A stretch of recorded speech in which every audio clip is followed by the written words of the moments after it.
Hotline Miami, Celeste, My Friend Pedro.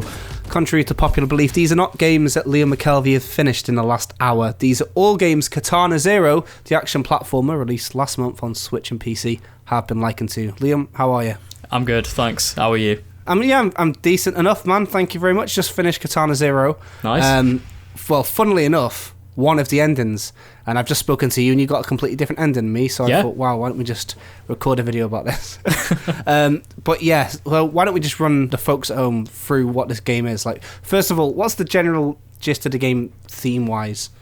So, Katana Zero is a 2D side-scrolling action platformer, like you said, and it's got a sort of cyberpunk stylings to it. It takes place sometime in the not-too-distant future, and it's very neon-heavy, very Blade Runner-inspired, I'd say, as well. Lots of, like drab, rainy environments contrasting against neon lights. But basically, you play as an assassin called Zero, and you're on a mysterious drug that slows down time called Chronos, and you have a mysterious organisation telling you, go kill people. But that's not all that happens. There's a bit more behind the scenes than they let on, and you go on a journey of discovery and brutal violence is probably the best way to describe it. You're definitely right. I think you used the word mysterious a couple of times there, and for very good reason. The game is it's very highly stylized, like quite a lot of indie games are, but this one, it really seems to be quite well thought out. Like, in terms of the story, there's a lot of intrigue. Like, the thing about games like this, anything with an insta-kill, insta-death system and 80s-inspired music is going to get compared to, like, Hotline Miami. It happens all the time, doesn't it? So, like, Ape Out, Ruiner, blah, blah, blah.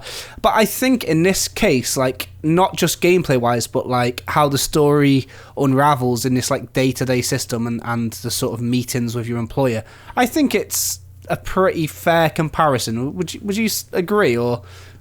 Yeah, it's definitely, like, on a surface level, at least, it does have a lot of, I don't know, I don't want to say, like, lifting from or anything like that, but definitely inspiration from Hotline Miami, because, like, that does deal with you play as a mysterious assassin, going around doing jobs for a mysterious organisation who, like, aren't quite telling you the truth.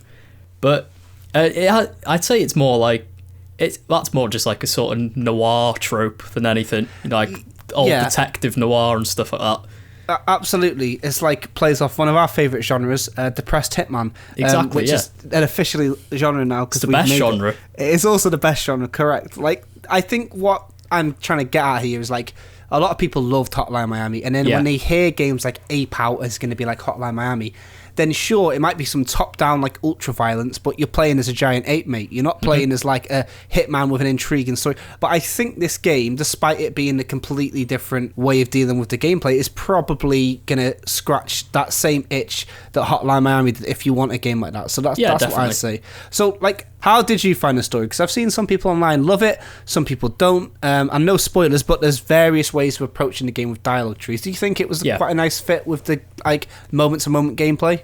Yeah, I really liked the story. In fact, it was probably my favourite part of the game, to be honest, because it really, like, it was pulling me through just, like, the moment-to-moment gameplay, because I wanted to know, I was actually looking forward to getting to the next cutscene and the next dialogue tree. Because the story is, like, mysterious, it does sort of, you want to sit there and go, hold on, like, what's going on here? And you want to get to the bottom of it. Without spoiling anything, it does take some very unique twists and turns that kept me hooked throughout. Yeah, and you say throughout, like, the game isn't Days Gone. It's not 40 hours long. No. So, you know, although it's got twists and turns, it is pretty compact. Like, probably about 3 or 4 hours, depending on the version that you want to play through. Like, you can complete it fully. Because, like I was saying a minute ago, there's, like, various ways of doing stuff. So you can go back and try the alternate tree, I guess, and that'll... extend stuff. But do you feel like they managed to pack enough into that 3 or 4 hours, or did it just leave you thinking, oh, where's the rest of it? Well, overall, I'd say I was mostly satisfied with what was given to me, and especially if it's quite cheap as well. It's not an expensive game. It's like £11 or something, or like £13 on the Switch. I think I paid for it. Yeah. So it's not gonna, like, break the bank, and I think it took me about between 5 and 6 hours I spent on it. I think probably closer to 6 hours. I think it is a good, like, good value proposition, just because of the quality of the storytelling, The gameplay is very addictive and very well thought out, slowing down time and one-hit kills and everything, which can make for some challenging levels. So it's like it's fun, like something to have to plan out your attacks and stuff like that, and that's the main gameplay loop, which I thought was very good and kept me going. The story, I would say, is the main reason to play this game, and I was quite happy with the 5-6 hour experience I had. It did leave me wanting a bit more towards the end, and as far as I know, they are planning some further updates in a few months, so can come back to it then. Yeah, again, like Hotline Miami, I remember the first ending of the initial sort of experience was like that similar thing, very art housey. People were like, "Oh, is that it?" Yeah. But it's quite funny that we've just been talking about this for quite a while, and we haven't actually put most of our focus on that gameplay, which is very, like I was saying earlier, slicing people, instantly killing people, but also instantly dying. But yeah, like you were saying, that Chronos, that use of that drug, that you can kind of slow time down, like Matrix style bullet time, and deflect bullets back. I thought it was all like so slick, but just like you, I was playing it really to try and wrap up the story. So I think that when you put into consideration the price that they're asking for the hours that you get, it is on par with other smaller experiences in indie, like Firewatch or Edith Finch, something like that. Although I can guarantee you that there's going to be more action in the first 2 levels of that than both of the games I've just mentioned. I think one last thing to mention is that like this is, again, like one of these indie one-man wonder projects like Stardew Valley and the likes.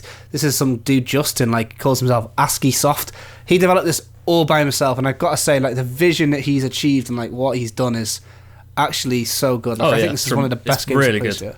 Yeah, absolutely. Like, if you're into indie games, I think this is definitely one of the highlights of the year so far. One of the best soundtracks of the year, anyway. Oh my god, yes. Soundtrack is like next level goodness. Yeah, the killer puts like headphones in at the beginning of each mission, and then you can hear like what he's listening to, like his mixtape, you were saying, weren't you? And like yeah, you were you listened to it on like a soundbar, didn't you, or something like that? Yeah, I actually, even though I bought it on the Switch, I ended up playing it docked on my TV to have it go through my sound system, and let me tell you, the soundtrack through a good sound system was, it was amazing. Absolutely, I had it on headphones, and it is pretty banging. Well, one thing that made me laugh was just before we got onto this to discuss the game and make a video, we found out that you and me had different endings, and one of the endings is longer than the others by the sounds of it. So the true ending, if you will, or whatever they like to call it. Yeah, that's right. So there is an extension. So it is worth knowing, if you do get the game, try getting both endings, because I found out that Liam got to play about another hour of stuff after me, but I'm going to go back and play that now. That's what I'm doing as soon as I finish this. But Katana Zero, it was released last month. It's on PC and Switch, Linux and Mac as well, I think, and overall we both love it. So yeah, check it out. Cheers very much for watching. You can get some more stuff like this from us. And Mike, who, by the way, is still here. He's just had no internet for a while, so don't worry, there is still Mike. He's just literally in a pit of despair at the moment with no internet. He's probably watching like Coronation Street or something, innit? Anyway, see you soon. Goodbye.